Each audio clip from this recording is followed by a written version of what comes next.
Over 30 years after the first Pokémon games released on Game Boy, and over 20 years after their Gen 3 remakes were released on GBA, FireRed and LeafGreen remain the best way to experience the Kanto region to this day. Oof, I'm gonna get some heat in the comments for saying that. Too bad I'm completely right. Using Ruby and Sapphire as the base game engine for their development resulted in many glitches that exist within Ruby and Sapphire, carrying over into these games as well. And those exploits, combined with the arbitrary code execution research the Pokémon community has done for Emerald, means that we have a lot to work with when it comes to breaking Gen 3. Duplicating items, spawning mythicals, and converting Pokémon you already own into being shiny are just scratching the surface of what is possible in these games. And regardless of the way you're playing, emulator, physical cartridge, or yes, even the versions on the Nintendo Switch, everything you're about to see in this video will work for you. It's time to break Pokémon, FireRed, and LeafGreen.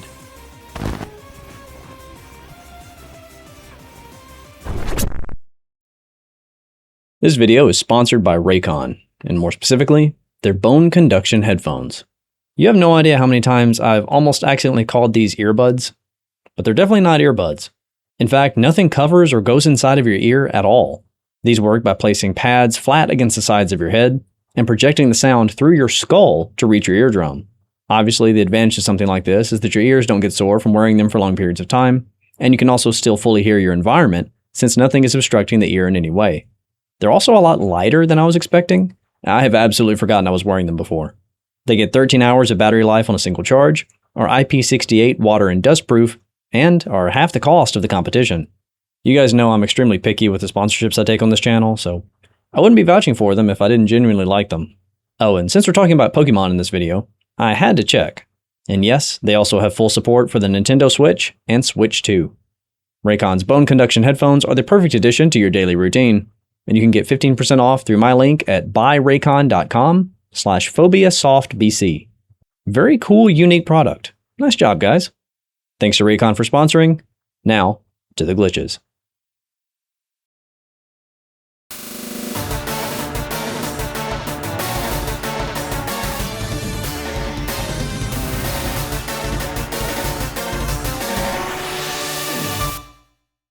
Chances are, if you clicked on this video, you're playing on the Nintendo Switch port.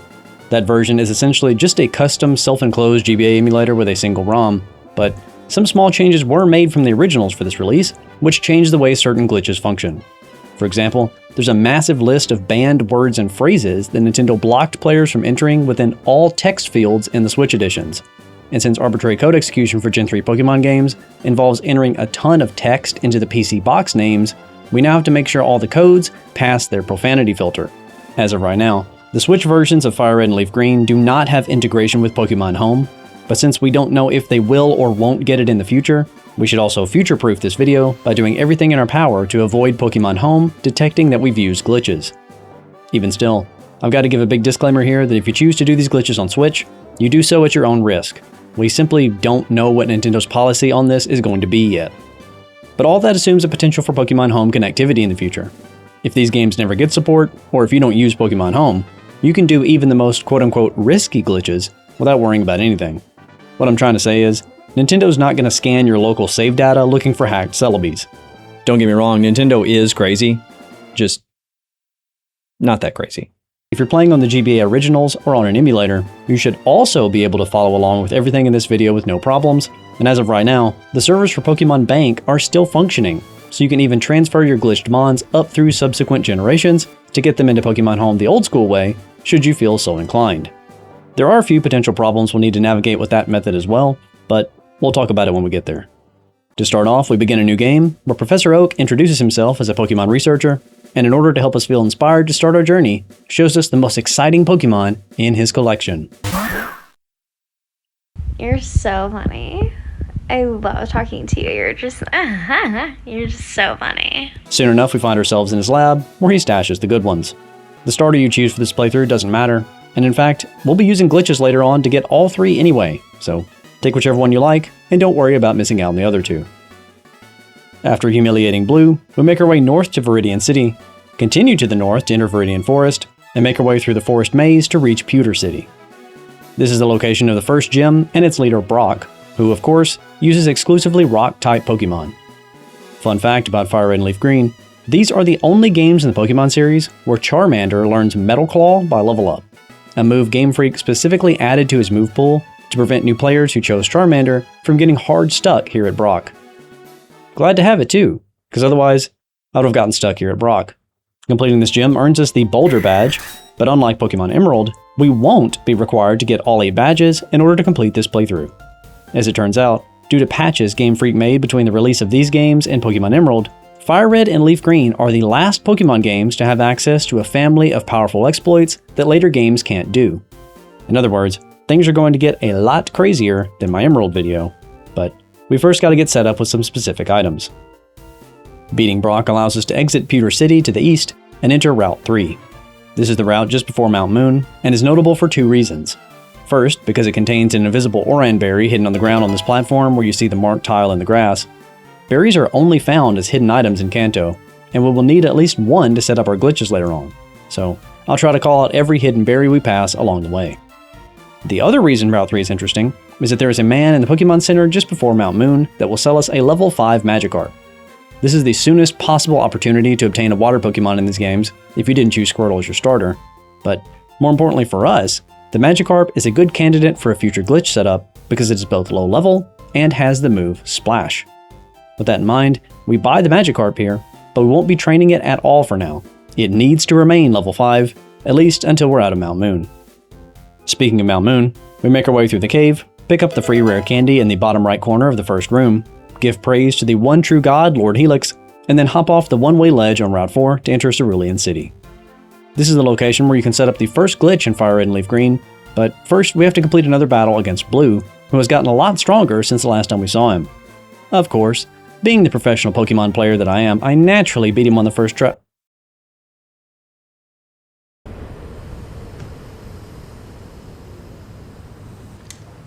Wow, no. Beyond the rival battle, to the north of Cerulean is Nugget Bridge, the location of what is by far the most overly documented glitch in FireRed and LeafGreen. If you're likely to have seen any of the glitches I'm discussing in this video, it's probably this one. Before we get into the setup, be aware that this glitch only works on English and Japanese versions of FireRed and LeafGreen, with the exploit being patched in every other language of the game, since those released at a later date. Even the Nintendo Switch ports that just released recently still contain this glitch, provided you're playing on English or Japanese. Since we're playing on English, the glitch will work for us. Nugget Bridge has 5 trainers standing in sequence, which each have to be defeated in order to reach the other side. The 5th and final one is Camper Ethan, who has a level 18 Mankey and nothing else. Wow, Ethan, great moves. Keep it up. Proud of you. After beating Ethan, we stop here and do not proceed forward to the 6th and final trainer. Instead, we return to Cerulean City, visit the Pokemart, and spend all our money on items. What you buy doesn't matter, but this next glitch will leave you broke, so it's better to spend all your money now than to lose it all. Finally, we return to the Pokemon Center and deposit all of our Pokemon into the PC, except for the level 5 Magikarp who knows Splash.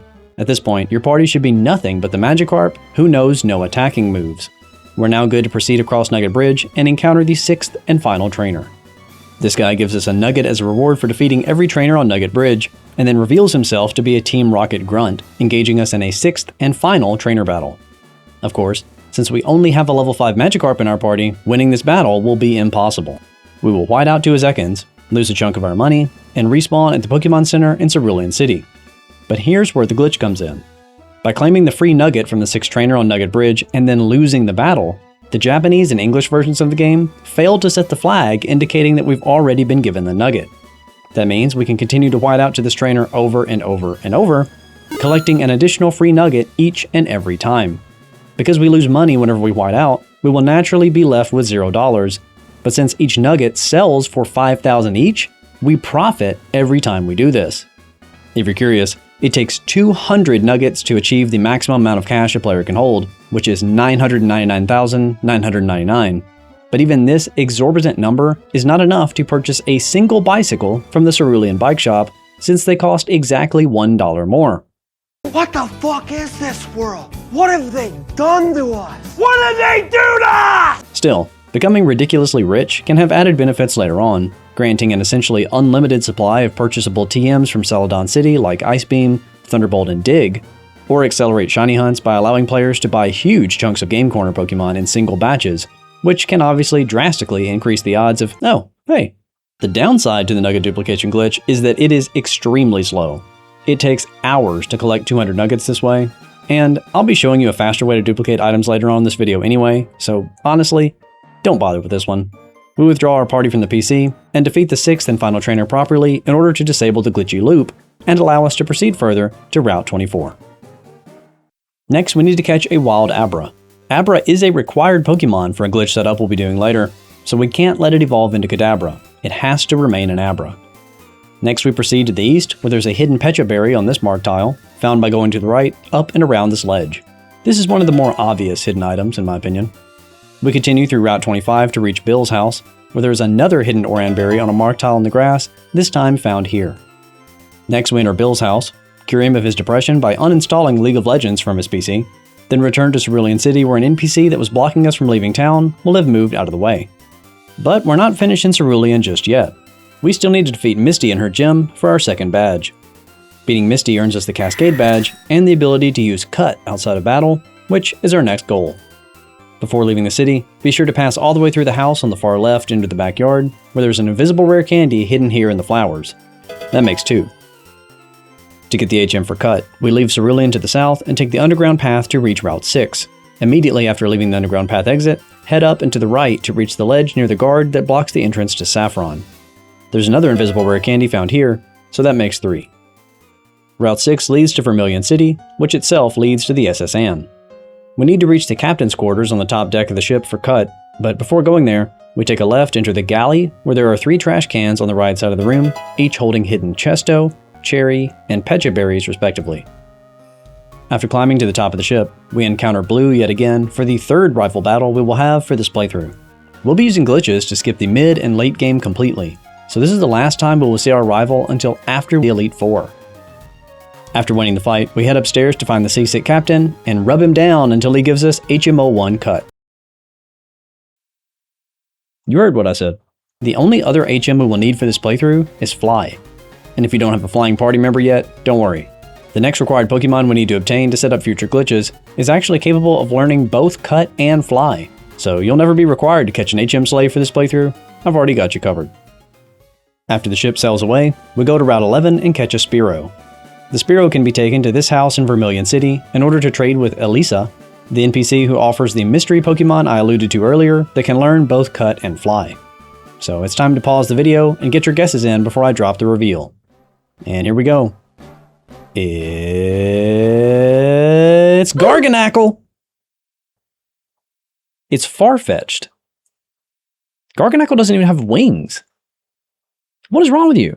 Farfetch'd can't be caught in the wild in FireRed and LeafGreen, so this specific in-game traded Farfetch'd is the only way to obtain one. He also comes with a nickname that kinda sounds like a racial slur, so that's fun. Next, we enter Lieutenant Surge's gym and defeat his electric-type team in order to obtain the Thunder Badge, which allows us to use Fly outside of battle, the only other HM necessary to complete the playthrough for us. We're finally ready to take on Rock Tunnel, but before heading there, we pass through the cave entrance in Vermilion City to enter Diglett Cave, and follow it to the exit, which provides a shortcut back to Viridian City at the very beginning of the game.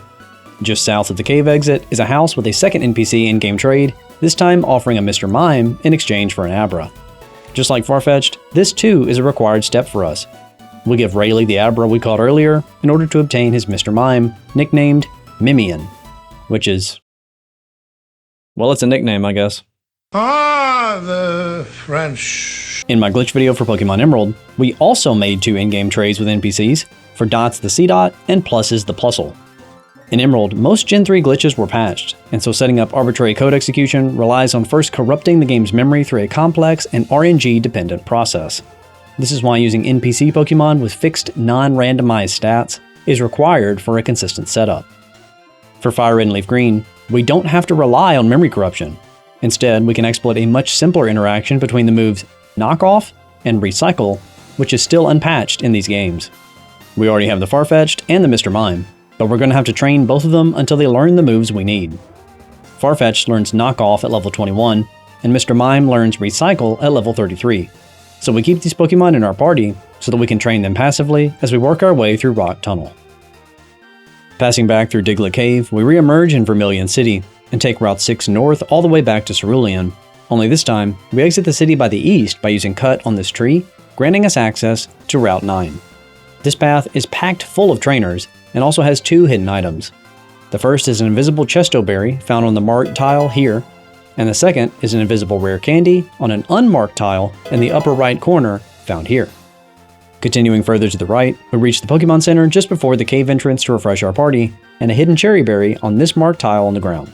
And then it's time to work our way through the most annoying area in Kanto. Thankfully, Mr. Mime is capable of earning Flash, which means we don't have to navigate through the cave in complete darkness. South of this route is Lavender Town, but there's nothing for us to do here. We immediately leave to the west, pass through routes 8 where we can reach an invisible Rost berry on this tile on the ground, accessed by using Cut to enter this fenced grassy area, and then continue through Route 7 to reach Celadon City, the last town we will need to visit in order to start executing major glitches. By now you should have both Chiding the Farfetch'd level up to 21 in order to learn Knockoff, and you should have Mimian the Mr. Mime leveled up to 33 in order to learn Recycle. If not, feel free to use the rare candies we've collected so far in this playthrough to reach those thresholds. Trust me, in a few minutes, you're going to have more rare candies than you know what to do with anyway. The next step is to visit the Celadon department store. Here we go to the 4th floor to buy as many retro mail as possible. These are dirt cheap, so even maxing out at 99 shouldn't be difficult to accomplish. After that, we go 1 floor higher and talk to the upper employee who sells vitamins. We will need at least 1 HP up for a later step, so we pick one up while we're here. We now have everything we need to finally start executing major glitches. Well, sort of. As I said earlier on in the video, the only HMs we need for this playthrough are Cut and Fly. The Boulder badge is required to leave Pewter City, the Cascade badge is required to use Cut, and the Thunder badge is required to use Fly. That should mean that only these 3 badges are required for our playthrough.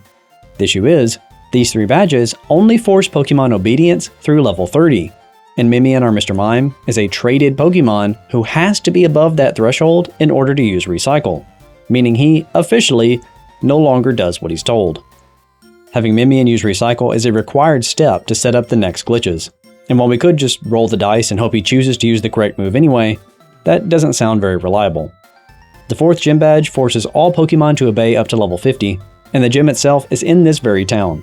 So for me, taking out Erica feels like a no-brainer given how easy and geographically close her gym is.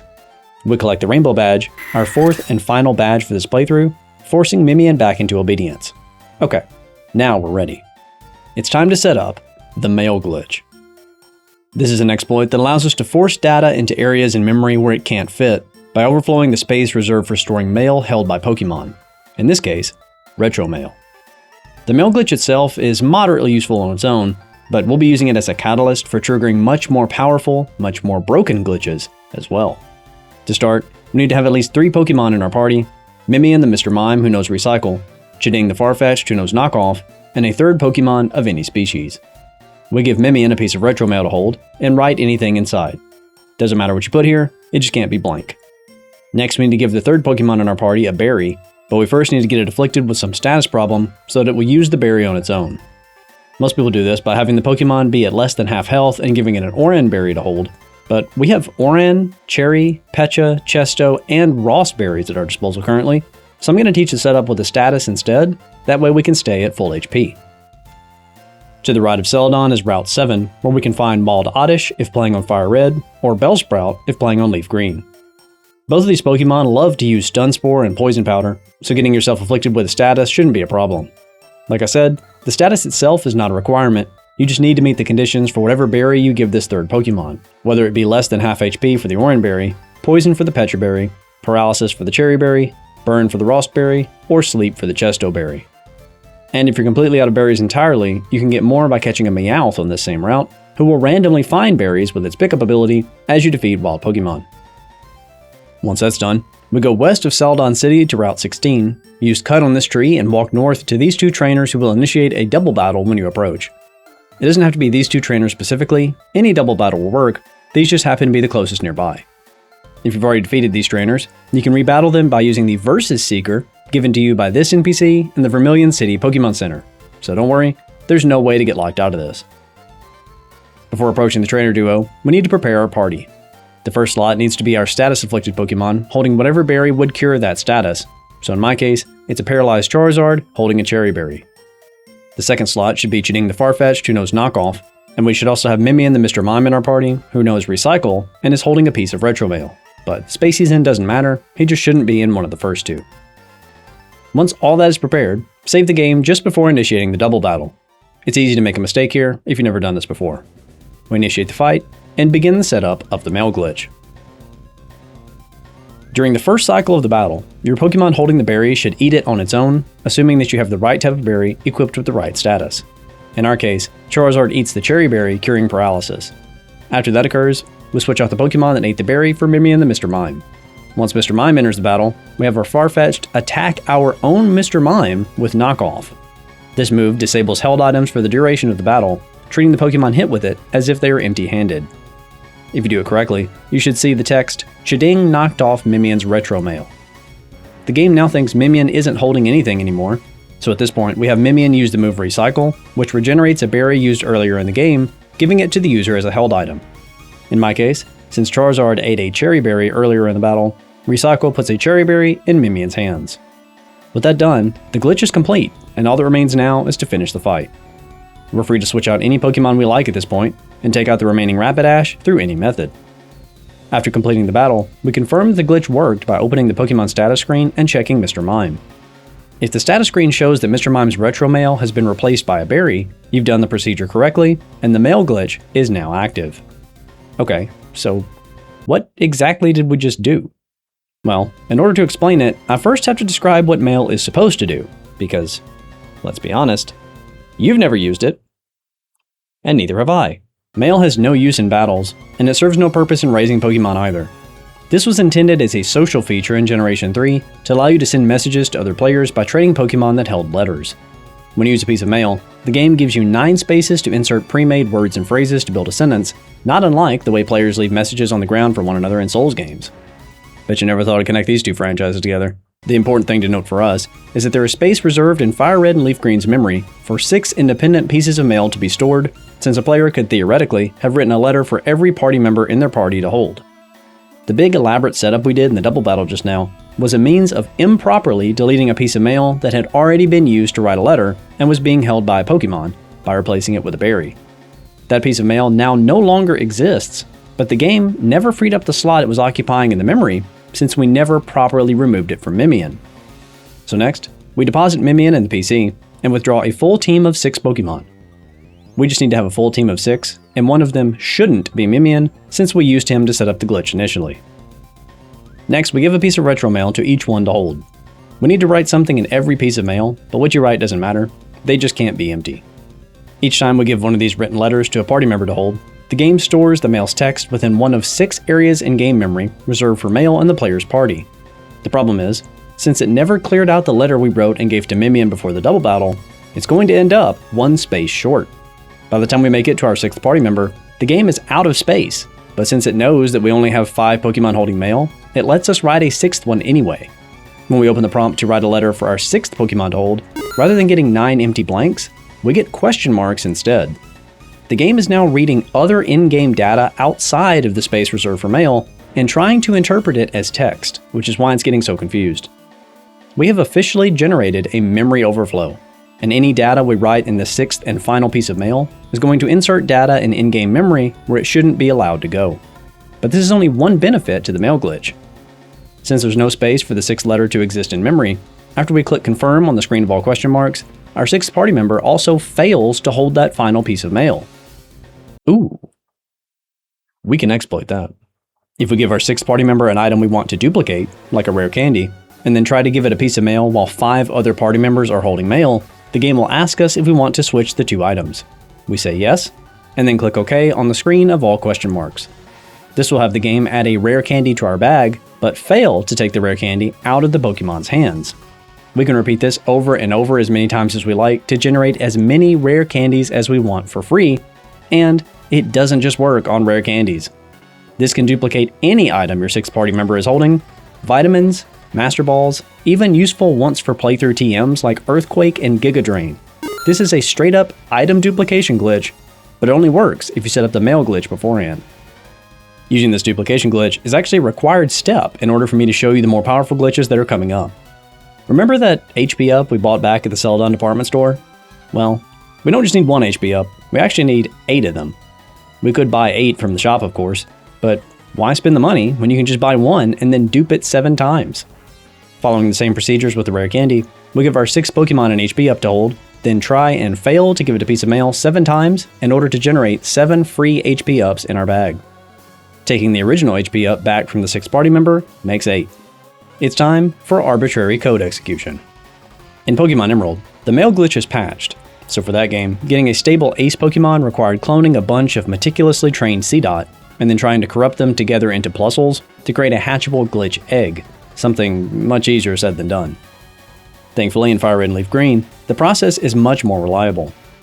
Since we have access to the mail glitch in these games, we can simply give a piece of mail to our 6th party member to open the question mark menu, and then replace select question marks with specific text entries in order to create a memory overflow that will generate a glitch Pokemon in our 3rd box in the PC. Also, this glitch will only work if your first slot in box 3 is empty, so check that space and make sure that slot is free. Every language version of FireRed and LeafGreen requires different text to be entered here in order to create the glitch Pokemon we need, and some of these words and phrases don't become available until after defeating the Elite Four. Thankfully, for us on English, everything we need to enter here is available from the start of a new game.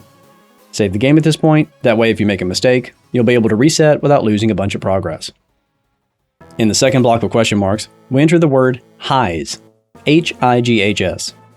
Then in the 3rd block of question marks, we enter the phrase I choose you. Then finally, in the 4th block of question marks, we enter the word wandering. All other question marks are left untouched. Once your piece of glitch mail looks like this, confirm by pressing start and then select yes, which writes the text we entered as data in our PC. Now, when we check the PC, there will be a glitched question mark Pokemon named Hawk in box 3 slot 1. Hawk is a very stable glitchmon, so much so that we can even use him in battle, but he isn't very useful for Ace, or at least not yet.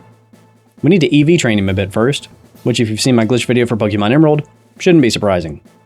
Hawk needs to gain a total of 81 HP EVs and 1 attack EV. That means we need to give him the 8 HP ups we duplicated, but then we also need to KO a single Caterpie and a single Mankey, with Hawk being involved in the battle. Don't worry, I'm going to walk you through all this. Step 1 is to withdraw Hawk from the PC and place him in the first slot in our party so that he will be sent out first. Next we use 8 HP ups on Hawk, no more, no less. It has to be exactly 8. Now it's time to KO a single Caterpie and a single Mankey. We return to Route 16, cut the tree again, and pass to the left of the 2 trainers we used to set up the mail glitch originally. This grants us access to the secret house with the NPC, who gives us the HM for Fly, the last HM we will need to complete the game. If you have no other Pokemon capable of flying at this point, Jading the Farfetch'd can do it for you. Using Fly, we return to Viridian City, then go north and re-enter Viridian Forest. This is where we can KO a Caterpie, but Hawk can't be allowed to battle anything else or it will screw up his EVs. So if you encounter anything other than Caterpie, be sure to immediately run away. Once we do encounter Caterpie, we can't actually use Hawk to kill it because he has a bunch of glitch moves that don't work. So instead, we switch out to another Pokemon and use it to KO the Caterpie, which grants 1 HP EV to both that Pokemon we switched in, as well as Hawk. The last step is to KO a single Mankey, which we encounter by returning south from Viridian Forest and traveling west to Route 22, the route just before the Elite Four. Once again, if you encounter anything other than Mankey, run away. Once the Mankey's down, Hawk, as well as the Pokemon you switch in, will be given 1 attack EV. At this point, Hawk should have the full 81 HP EVs and 1 attack EV. So we return to the Pokemon Center, place Hawk back in the PC, in the same box 3 slot 1 space he originated from, and now it's time for the final step. We withdraw our original team of 6 we used to generate Hawk, and then attempt to give that same 6th Pokemon another piece of mail, which reopens the question mark menu with the text strings we entered before. We need to change the position of some of these words before confirming, which once again is determined based on your game's language. For English, we swap the positions of the word highs and wandering, so that highs is in the 4th block and wandering is in the 2nd. Once again, all other question mark blocks are left unchanged. This will overflow the final bit of data Hawk needs in box 3 slot 1, and only works if you returned him to that exact box location. After confirming those text entries, we check the PC once again, and Hawk will have transformed into this. A stable Ace Pokemon capable of executing PC box names as code, just like in Pokemon Emerald. The glitch Pokemon should have this exact name and be found in a dive ball. If you don't get exactly this outcome, you did something wrong in the process and got the wrong glitch Pokemon, in which case you should reset to your previous save and try again. If you do see exactly this Pokemon, congratulations, cheater. Let's start entering some glitch codes. The first step to executing Ace with PC box names in FireRed and LeafGreen is to scroll to box 14 and change its name to this: capital U, period, lowercase o, space, space, comma, lowercase o, lowercase a.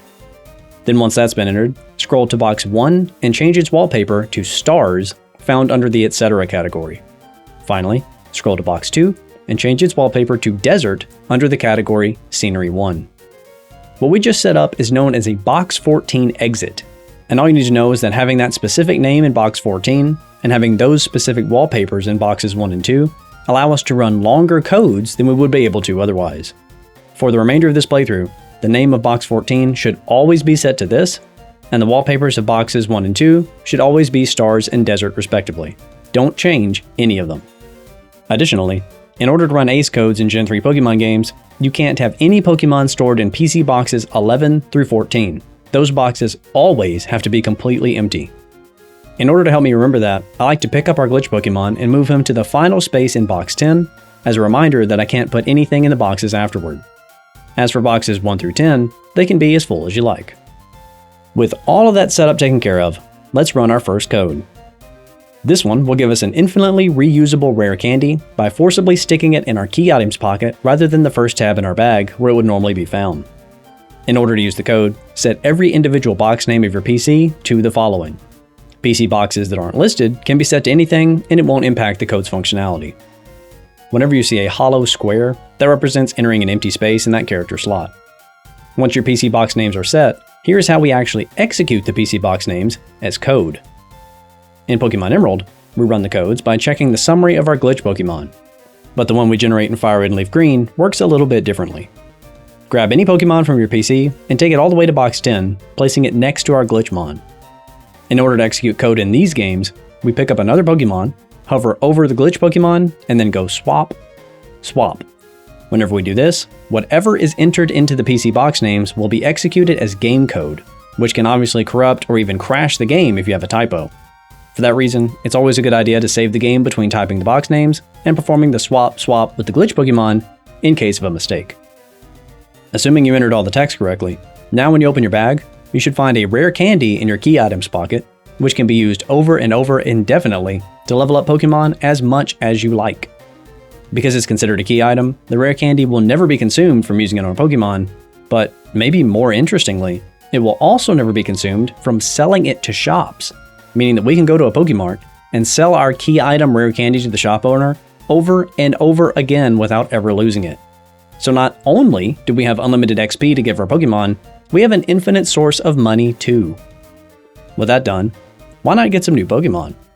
This code will respawn the Kanto starters at Professor Oak's lab, so after setting your PC box names to these values and performing the swap with the glitch Pokemon, we will be able to return to Pallet Town and pick up another free Bulbasaur, Charmander, or Squirtle without impacting our game progression. And yes, this code can be run multiple times in order to get all three, or even multiple copies of the same one. After entering these names in the PC boxes, we perform the swap with our glitch Pokemon in box 10, and then make our way to Oak's lab in Pallet Town.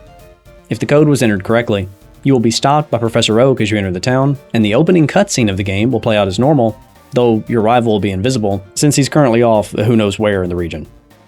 After making your choice, you will then have to complete the normal rival battle here in order to exit the lab, but considering that you'll be going up against a level 5 starter with your current party, I don't suspect it'll be much of a problem. Since the legendary dog that appears in the FireRed and LeafGreen postgame is determined based on the starter you choose, it's possible to catch your current legendary dog, then run this code to trick the game into thinking you took a different starter originally, making all 3 legendary dogs catchable in a single playthrough. Of course, the legendary dogs don't begin roaming Kanto until you collect the National Dex, which brings me to our next code. This code will force your Pokédex to become the National Dex, regardless of your current game progression, meaning that certain Johto evolutions become unlocked, and a legendary dog begins appearing in your game. But note that if you plan on using this to catch all 3 legendary dogs, you'll need to rerun this code each time you choose a new starter, or the dog associated with your new starter choice won't begin to roam. Lastly, this code also gives Celio the Sapphire on one island meaning that when you get to the Sevi Islands in your playthrough, the longest and most annoying part of the quest will already be completed. As usual after entering codes, we perform the swap with the glitch Pokemon in box 10 to execute it. This specific code has to be executed within the Viridian City Pokemon Center because it doesn't give us the National Dex outright. Instead, it changes the dialogue text of the old man sitting at the table in the bottom right of the room. So after executing the code, we need to talk to the old man at the table on the bottom right. If the glitch worked correctly, you won't see any text when you talk to him, but when you next open the Pokédex, you will see that you now have National Pokédex features unlocked. This change to the old man NPC isn't permanent either. His dialogue will reset back to normal after leaving and re-entering the Pokemon Center. We have the National Dex now, but many of the Pokemon that can be obtained from it only evolve from being traded. So what do you do if you're playing by yourself and want to trade evolution like Gengar, Machamp, Alakazam, Golem, or any of the ones that appear in Johto? Well, we force the game to trade with itself. This code must also be run within the Pokemon Center in Viridian City, and it will change the old man at the table into something known as a Tradeback NPC, which will allow us to evolve Pokemon that have evolutions exclusive to trading without the need of a second player or even multiplayer support, meaning that it works even in emulators. First, we perform the swap with the glitch Pokemon in order to execute the code and change the function of the old man at the table. Then we need to shift the Pokemon we want to trade into the first slot. Talking to the old man will immediately initiate a trade, sending away our first Pokemon, and receiving some random glitch Pokemon in its place. We then talk to the old man a second time to return the glitch Pokemon to him, and receive our original Pokemon back, which will prompt it to evolve. Also, don't worry about the names the game uses for the Pokemon during this trade sequence. They aren't accurate, and the name of your original Pokemon will not be changed. For some emulators, this interaction works a bit differently, and it may trade away the Pokemon in your second slot rather than the first. If that's the case, you can simply move the Pokemon you want traded to slot 2 instead, in order to get the trade evolution to occur. Alright, from this moment out, we will be getting into the deep game-breaking stuff that might get you in trouble with Pokemon Home. But again, if Pokemon Home support never comes to the Switch versions of FireRed and LeafGreen, or you don't care about Pokemon Home, feel free to proceed on. Let's get Mew. Fly to Cerulean City and proceed to the south, entering the daycare on Route 5. This code needs to be run at this specific PC within this specific daycare. The one on the Sevi Islands doesn't count. Executing this as your PC box names will change the dialogue text of the old man standing in the Route 5 daycare into spawning an encounter with a wild Mew, which will have the fateful encounter flag set. If you use glitch codes to forcibly generate a Mew any other way, it will disobey because the game will consider it illegitimate. But this code factors in Mew's special obedience condition and ensures that it's met. After entering these codes and performing the swap with the glitch Pokemon from within the daycare, we next speak to the old man in order to initiate the Mew encounter. Much like with the previous codes that change NPC functions, this applied effect will remain until we leave and re-enter the daycare, meaning that you can even talk to the old man to catch multiple Mews. But what about if you want to generate a Pokemon besides Mew? What if you want to create other legendaries, or even Pokemon from completely different regions like Hoenn? Obviously, the code you'll need to use will change depending on the Pokemon you'd like to receive. So rather than giving you a code outright for this one, I'm going to link you to a code generator made by eShark, with collaborative help from Sleipnir, Metrich, Papa Hefe, Adrichu, Theocratic, and tons of other people. Links in the video description and pinned comment down below. First, you start by selecting your game version in the top left corner. If you're playing on GBA or emulator, chances are you need English 1.0, but if that code doesn't work for you, feel free to try 1.1. If you're on Switch, obviously choose the version for Switch. Next, we need to select our game version, so in my case, I choose FireRed, and then finally, we need to choose the exploit we're trying to perform. In the case of forcibly obtaining a Pokemon, select Create Any Gift Pokemon, with the word bootstrapped in parentheses. To select the Pokemon you want to create, you need to replace this number with the Pokemon's hex number, which is not the same thing as their standard Pokédex number. So rather than trying to figure it out, simply start typing its name to have the webpage autofill it for you. The next line determines the Pokemon's level, and the default is 25. If you're fine with receiving the Pokemon at level 25, you don't have to modify this. When you're done, click the Compute button in the bottom left, and then look for your generated code in the window on the right. This code too modifies the dialogue of the old man at the table in Viridian, so be sure to fly back to Viridian City before trying to execute it. After entering the code the tool gives you, we perform the swap within PC Box 10, then talk to the old man at the table. Once again, no text prompt will appear, but if you entered the code correctly, Talking to the old man here will generate a randomized Pokemon of the species you selected, at the level you selected, either within your party or in your PC if there's no space in your party. Doing this allows us to force anything from the first 3 Pokemon generations into our game, including the Hoenn starters and legendaries, pseudo-legendaries like Salamence and Metagross, and even mythicals like Celebi and Jirachi. Who needs Pokemon Emerald on the Switch? I'm raising my Mudkip right here in Kanto. The problem with generating Pokemon this way is that their generated location will all say Viridian City, which of course isn't a proper encounter location for any of them. Same goes with Mew being encountered at the daycare on Route 5. These Pokemon are perfectly fine for use within FireRed and LeafGreen, and can even be used in local multiplayer both on the Switch and on original hardware. But if you're planning on transferring them out of this generation, think again. They'll most likely be recognized as fake, and you'll be stopped. But since we're cheating anyway, why stop there? This code will forcibly convert any Pokemon stored in Box 10 Slot 2 into being permanently shiny.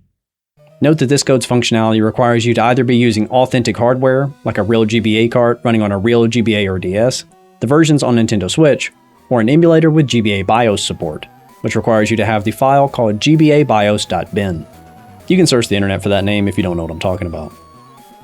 Once the code has been entered as your PC box names, place any Pokemon that you want to convert into being shiny into Box 10 Slot 2, then perform the swap on the glitch Pokemon, which should still be in the corner of the same box if you've been following along with the video up to this point. Now when you check the Pokemon in Box 10 Slot 2, it will be permanently shiny. Since we haven't changed the code, that means we can continue swapping Pokemon into Box 10 Slot 2 and rerunning the code by performing the swap action with our glitch Pokemon until we have entire boxes full of foreign shinies. Before leaving you all, I did say that we would complete the game, so should probably do that. However, I did not say we would beat the Elite Four. Since we can do essentially anything we want with arbitrary code execution, we could teleport straight to the Indigo Plateau and fight the Elite Four right now. But I can do you one better. Why teleport to the entrance to the Indigo Plateau when we could teleport straight to the end? This code will warp you directly to the Hall of Fame at the end of the game, registering whatever is currently in your party as Hall of Fame Pokemon, but also registering you as the champion of Kanto, allowing post-game events to occur without having to defeat the Elite Four or even your rival as the current champion. Once the code's been entered, we swap with the glitch Pokemon one final time, and then when we close the PC dialog window, the warp will be executed, teleporting us all the way to the Hall of Fame and triggering the ending cutscene, with Professor Oak automatically registering our Pokemon and the game playing out the end credits. After the credits, you'll respawn at your house in Pallet Town, and the rest is up to you. There is still the other half of the gym challenge to complete. Remember, we still only have 4 badges. There's also the entire Sevi Islands post-game quest, which can be reached by completing Blaine's gym on Cinnabar Island and triggering the cutscene with Bill as normal. If you're playing on Switch, becoming the champion will also cause the Mystic Ticket and Aurora Ticket items to appear in your key items pocket in your bag, which can be used to catch Ho-Oh, Lugia, and Deoxys legitimately. And if you're playing on GBA or emulator, these items can be forced into your inventory via the Get Any Item code found in eShark's code generator. As usual with Pokemon games, the ending to FireRed and LeafGreen is just another beginning, so be sure to leave a comment sharing your glitch journey so far and what you plan to do next. As always, thanks for watching. More glitch videos coming soon.